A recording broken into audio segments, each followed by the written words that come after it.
পঞ্চায়েত নির্বাচনের আগে রাজ্য নির্বাচন কমিশনের ডাকা সর্বদল বৈঠকে যোগ দেয়নি শাসক দল।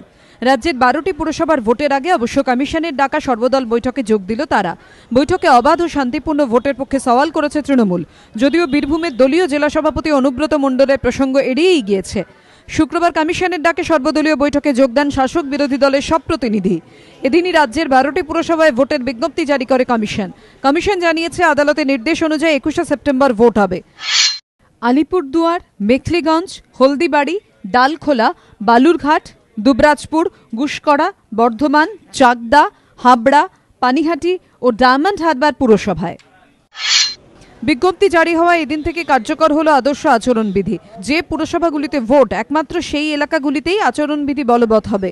কমিশনের চূড়ান্ত করা ভোটের নির্ঘণ্ট অনুযায়ী 23শে আগস্ট মনোনয়নপত্র জমা দেওয়ার শেষ দিন, 24শে আগস্ট মনোনয়নপত্র পরীক্ষা, 26শে আগস্ট মনোনয়নপত্র প্রত্যাহারের শেষ দিন, 21শে সেপ্টেম্বর ভোট, 24শে সেপ্টেম্বর গণনা। বিজ্ঞপ্তি জারির সঙ্গে সঙ্গে এদিন বিকেলেই সর্বদলীয় বৈঠক ডাকে রাজ্য নির্বাচন কমিশন।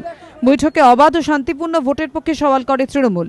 শাসক দলের পক্ষে তাপস রায় জানিয়েছেন, কমিশনের কাছে দলের মনোভাব তুলে ধরেছেন তারা, যদিও অনুব্রত মণ্ডলকে নিয়ে যাবতীয় প্রশ্ন এড়িয়ে গিয়েছেন তিনি।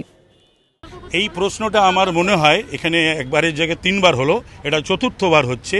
সেটা ইলেকশন কমিশন আছে, সেটার জন্য অন্য সমস্ত আপনার ফোরাম রয়েছে এবং অন্য সমস্ত জায়গা রয়েছে। এইখানে আমি শুধুমাত্র ইলেকশন কমিশন, স্টেট ইলেকশন কমিশনের যে কথা হয়েছে সেই কথাই আমি বলতে পারি। পঞ্চায়েত নির্বাচনে প্রশাসনের মদতে শাসক দল কারচুপি করেছে, এই অভিযোগে এদিনের বৈঠকে সরব হয় বামেরা। তাদের দাবি পুরো ভোটেও যেন তার পুনরাবৃত্তি না হয়। যেসব জেলা শাসকের নিরপেক্ষতা নিয়ে প্রশ্ন উঠেছিল তাদের যাতে ভোটের দায়িত্ব দেওয়া না হয় সেই বিষয়টি নিশ্চিত করারও দাবি জানায় বামেরা। পঞ্চায়েত নির্বাচনে আমরা দেখেছি যে প্রিসাইডিং অফিসারের উপস্থিতিতে একজন গিয়ে ভোট দিয়ে দিচ্ছে, অন্যজনের ভোট কয়েকটা ভোট পরপর দিয়ে দিচ্ছে, কিন্তু সেই প্রিসাইডিং অফিসার বা পোলিং অফিসারের বিরুদ্ধে কোনো রকম শাস্তিমূলক ব্যবস্থা গ্রহণ করা হয়নি। এই ক্ষেত্রে আমরা বলেছি এই 12টা মিউনিসিপ্যাল নির্বাচনের ক্ষেত্রে এই ধরনের ঘটনা ঘটলে তার জন্য প্রয়োজনীয় ব্যবস্থা গ্রহণ করতে হবে। পঞ্চায়েত ভোটের পর রাজ্য নির্বাচন কমিশনের কাছে এখন বড় চ্যালেঞ্জ পুরো ভোট।